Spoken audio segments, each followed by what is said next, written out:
السلام علیکم ورحمۃ اللہ وبرکاتہ۔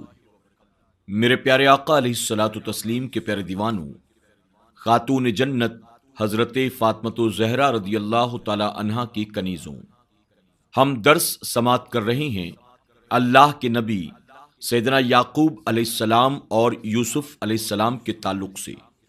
ہم نے کل کے درس میں سنا کہ کس طرح سے یوسف علیہ السلام کے بھائیوں نے حسد کی بنیاد آپ کو کنویں میں ڈال دیا اور اپنے والد یعقوب علیہ السلام کے پاس آ کر انہوں نے یہ کہا کہ یوسف علیہ السلام کو جنگلی بھیڑیا کھا گیا۔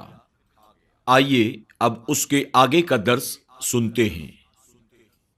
تنبیہ: حضرت اعمش رضی اللہ تعالی عنہ نے کہا کہ یعقوب علیہ السلام کے بیٹوں کے جھوٹا رونے کے بعد کسی کے رونے سے اسے سچا نہیں سمجھا جا سکتا۔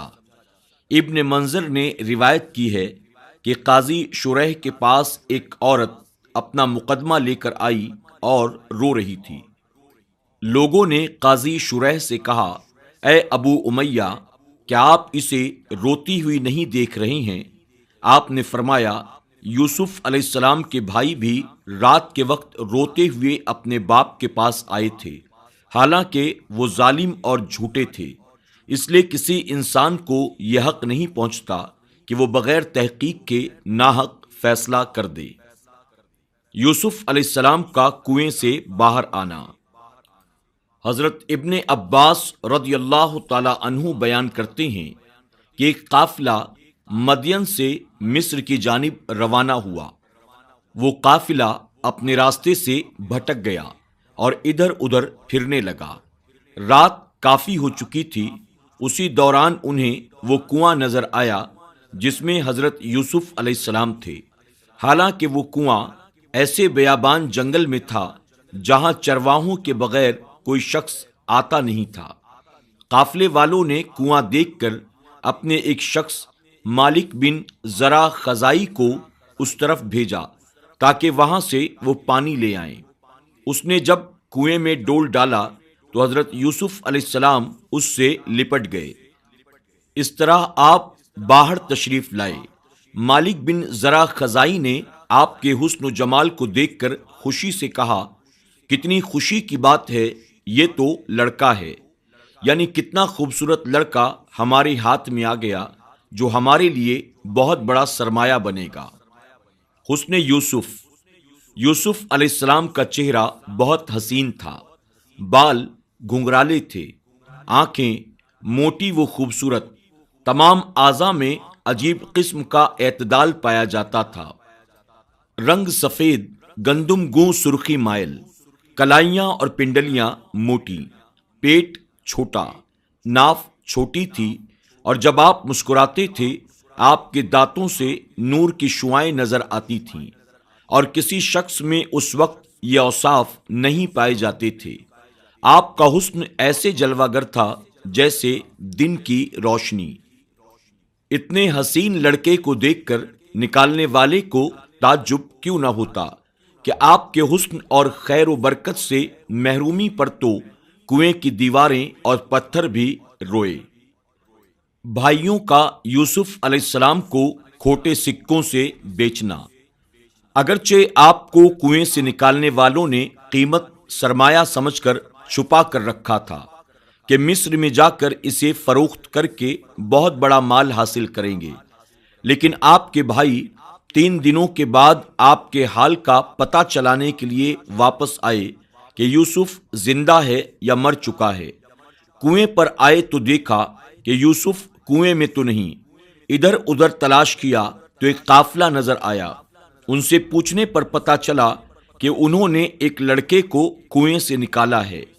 آپ کے بھائیوں نے کہا، یہ ہمارا غلام ہے جو بھاگ کر آ گیا تھا، اگر تم خریدنا چاہتے ہو تو ہم تمہیں سستا بیچ دیتے ہیں، اور تم اسے کسی دور علاقے میں لے جاؤ تاکہ اسے بھاگنے کا مزہ آ جائے۔ یوسف علیہ السلام بھی بھائیوں کے ڈر سے خاموش تھے۔ آپ نے بھی نہ بتایا کہ میں ان کا بھائی ہوں، غلام نہیں۔ آخرکار آپ کو 20 یا 22 کھوٹے درہموں کے عوض بیچ دیا گیا۔ اللہ تعالیٰ نے فرمایا اور بھائیوں نے اسے کھوٹے داموں گنتی کے روپیوں پر بیچ ڈالا۔ یوسف علیہ السلام کا بھائیوں کو الوداعی سلام۔ جب آپ کے بھائیوں نے آپ کو کھوٹے درہموں سے بیچ دیا تو تاجر کو کہا کہ یہ چور ہے اور بھاگ بھی جاتا ہے، تو اس تاجر نے آپ کو قید کر لیا اور آپ کی نگہبانی کے لیے ایک حبشی غلام کو آپ پر مقرر کر دیا۔ جب آپ وہاں سے کوچ کرنے لگے تو آپ رونے لگے۔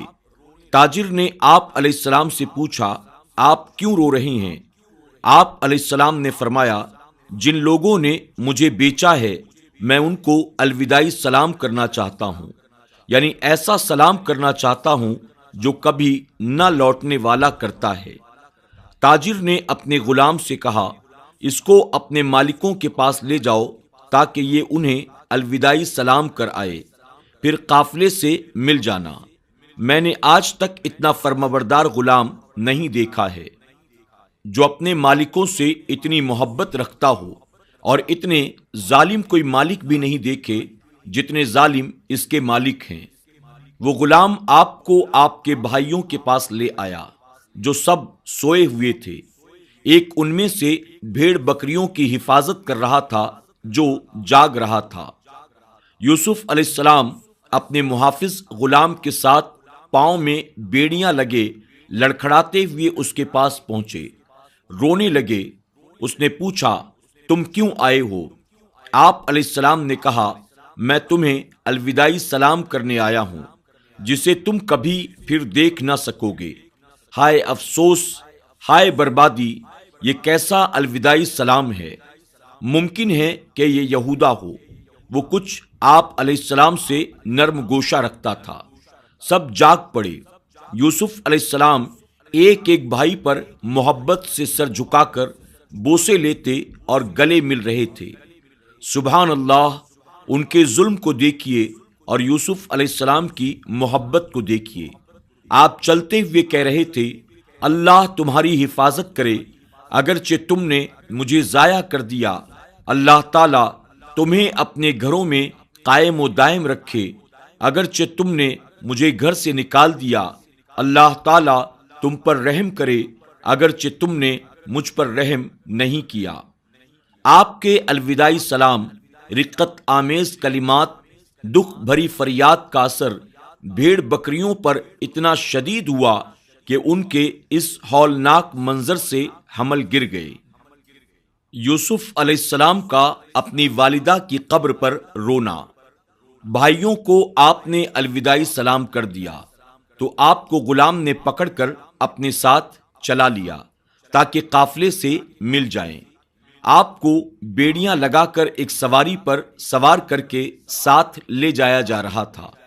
کنعان کے قبرستان سے جب آپ کا گزر ہوا تو آپ کی والدہ راحل کی قبر کو دیکھ کر آپ اپنے جذبات پر قابو نہ رکھ سکے۔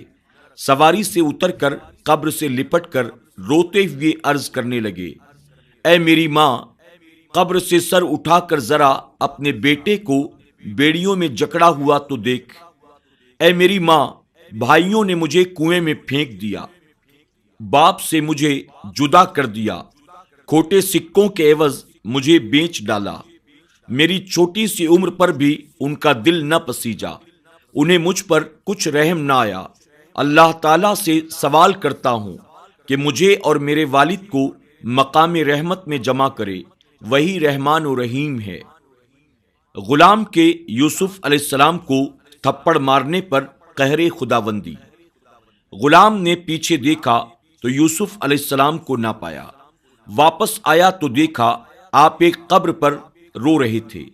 اس نے کہا، تمہیں بیچنے والوں نے سچ کہا تھا کہ تم ایک بھگوڑے ہو۔ یہ کہتے ہوئے اس نے آپ کو ایک زوردار تھپڑ مار دیا جس سے آپ بے ہوش ہو کر زمین پر گر گئے۔ پھر جب آپ کو ہوش آیا تو آپ نے کہا، مجھے کچھ نہ کہیے، یہ تو میری ماں کی قبر ہے۔ میں اپنی ماں کو الوداعی سلام کرنے کے لیے سواری سے اتر گیا تھا۔ آئندہ ایسا کوئی کام نہیں کروں گا جو تمہیں ناپسند ہو۔ آپ کا چہرہ خون آلود تھا اور گرنے کی وجہ سے مٹی لگ گئی تھی۔ کانپتے ہوئے رب کے حضور عرض کرنے لگے، اے اللہ، اگر میری کوئی غلطی ہے تو مجھے میرے آبا ابراہیم و اسحاق اور یعقوب علیہ السلام کی حرمت کے وسیلے سے معاف کر دے۔ آپ کی اس حالت کو دیکھ کر آسمانوں کے فرشتے بھی چلا اٹھے اور اللہ تعالیٰ کے حضور آپ کے لیے فریاد کرنے لگے۔ رب نے فرمایا، اے میرے فرشتوں، یہ میرا نبی ہے اور میرے انبیاء کا بیٹا ہے، جو مجھ سے فریاد کر رہا ہے اور مجھ سے ہی امداد کا طالب ہے۔ میں ہی اس کا فریاد رس ہوں، سب فریاد کرنے والوں کی فریاد کو ہی پہنچتا ہوں۔ رب تعالیٰ نے کہا، اے جبرائیل، جاؤ میرے بندے کی امداد کرو۔ جبرائیل علیہ السلام نے آ کر کہا، اے اللہ تعالیٰ کے دوست، تمہارا رب تمہیں سلام کہتا ہے اور تمہیں یہ کہتا ہے رونے سے رک جاؤ، تم نے 7 آسمانوں کے فرشتوں کو رلا دیا ہے۔ کیا تم یہ چاہتے ہو کہ زمین و آسمان ایک ہو جائیں؟ آپ نے فرمایا، نہیں، مجھے اللہ تعالیٰ نے اپنی صفت حلم یعنی بردباری عطا کی ہے، وہ جلد بازی نہیں کرتا، تو میں بھی جلدی سے کام نہیں لیتا۔ جبرائیل علیہ السلام نے اپنا پر زمین پر مارا، سرخ رنگ کی ہوا چلنے لگی، سورج کی روشنی ختم ہو گئی، سرخ آندھی سے تاریکی چھا گئی، قافلے والے ایک دوسرے کو دیکھ نہیں سکتے تھے۔ تاجر نے کہا، اے قافلے والوں، اپنی اپنی سواریوں سے اتر کر اپنے آپ کو ہلاکت سے بچاؤ، مجھے کئی سال ہو چکے ہیں اس راستے سے گزرتے ہوئے، میں نے آج کے دن کی طرح کوئی دن نہیں دیکھا، سب اپنے اپنے گناہوں کی معافی مانگو۔ آج کی مصیبت یقیناً ہمارے کسی گناہ کا نتیجہ ہے۔ اس وقت حضرت یوسف علیہ السلام کے محافظ حبشی غلام نے بتایا کہ میں نے یوسف علیہ السلام کو مارا تھا۔ جب مارا تو اس نے اپنا سر آسمانوں کی طرف اٹھایا تھا اور اپنے ہونٹوں کو بھی حرکت دی تھی۔ تاجر نے کہا، افسوس تمہاری بربادی، تم نے ہمیں بھی اور اپنے آپ کو ہلاکت میں ڈال دیا۔ تاجر آپ کے پاس آیا اور کہنے لگا، اے لڑکے، ہم نے تمہیں مار کر تم پر ظلم کیا ہے۔ اے لڑکے، اگر تم بدلہ لینا چاہتے ہو تو بدلہ لے لو، ہم حاضر ہیں۔ آپ علیہ السلام نے فرمایا، ہم ظالموں سے بدلہ نہیں لیا کرتے، میں تو اس گھرانے سے تعلق رکھتا ہوں جو ظلم کرنے والوں کو معاف کر دیتے ہیں، ان کے لیے مغفرت کی دعا کرتے ہیں۔ میں تمہیں معاف کرتا ہوں، اللہ بھی تمہیں معاف فرمائے۔ آپ کے معاف کرنے کے ساتھ ہی تاریکی ختم ہو گئی، آندھی رک گئی، سورج روشن ہو گیا، مشرق و مغرب تک روشنی پھیل گئی۔ اس طرح قافلہ مصر میں امن کے ساتھ آ گیا۔ سبحان اللہ، نبی کی کیا شان ہے!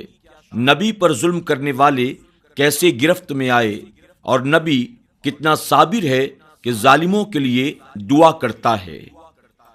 میرے پیارے آقا علیہ الصلاۃ والتسلیم کے پیارے دیوانوں، خاتون جنت حضرت فاطمۃ الزہرا رضی اللہ تعالی عنہا کی کنیزوں، آج کے درس میں بس اتنا ہی۔ انشاءاللہ کل کے درس میں ہم سماعت کریں گے کہ یوسف علیہ السلام کو بازار مصر میں لا کر کس طرح سے آپ کا سودا اور آپ کی بولی لگائی گئی، ساتھ ہی اللہ رب العزت نے اپنے نبی یوسف علیہ السلام کو کن کن امتحانات سے گزارا اور پھر کیسے اللہ نے آپ کے مقام و درجات کو بلند فرمایا۔ آپ تمام سے گزارش ہے کہ آپ پابندی کے ساتھ اس درس کو سنتے بھی رہیں، لائک بھی کریں، سبحان اللہ، ماشاء اللہ کے ذریعے کمنٹ کریں اور اپنے دوست احباب کے ساتھ بھی اسے خوب شیئر کرتے رہیں۔ میری آپ تمام سے ادباً یہ درخواست ہے کہ پورے درس کو سننے کے بعد آپ کم سے کم ایک بار سبحان اللہ، الحمدللہ یا ماشاء اللہ یا جزاک اللہ ضرور لکھ دیا کریں۔ آپ کے کمنٹ سے فائدہ یہ ہوگا کہ آپ کے لکھے کمنٹ کو آپ کے بعد جتنے لوگ بھی پڑھیں گے اس کا ثواب اللہ رب العزت آپ کو بھی عطا کرے گا، ہمیں بھی اور پڑھنے والے کو بھی۔ اسی کے ساتھ اس کا ایک بہت بڑا فائدہ یہ بھی ہے کہ جس تقریر میں یا نعت شریف میں یا جس ویڈیو پر کمنٹس زیادہ ہوتے ہیں یوٹیوب اس کو اتنا زیادہ پروموٹ کرتا ہے اور لوگوں کو سجیسٹ کرتا ہے۔ تو اس لیے آپ سے درخواست ہے کہ آپ کمنٹ بھی ضرور کریں۔ جہاں آپ 15 منٹ کا درس سنتے ہیں، ایک بار سبحان اللہ لکھنے میں 30 سیکنڈ لگتے ہوں گے، لیکن اس 30 سیکنڈ کے عوض کتنی نیکیاں آپ کو حاصل ہوں گی، آپ اس کا اندازہ نہیں لگا سکتے ہیں۔ تو ہمارا آپ ضرور تعاون کریں۔ اللہ تبارک تعالی ہم سب کو مل جل کر اخلاص کے ساتھ دین و سنت کی خدمت کرنے کی توفیق عطا فرمائے۔ انشاءاللہ زندگی رہی تو کل پھر ملاقات ہوگی۔ تب تک کے لیے ہمیں اجازت دیں، اپنا خیال رکھیں اور اپنی دعاؤں میں ہمیں ضرور یاد رکھیں۔ السلام علیکم ورحمۃ اللہ وبرکاتہ۔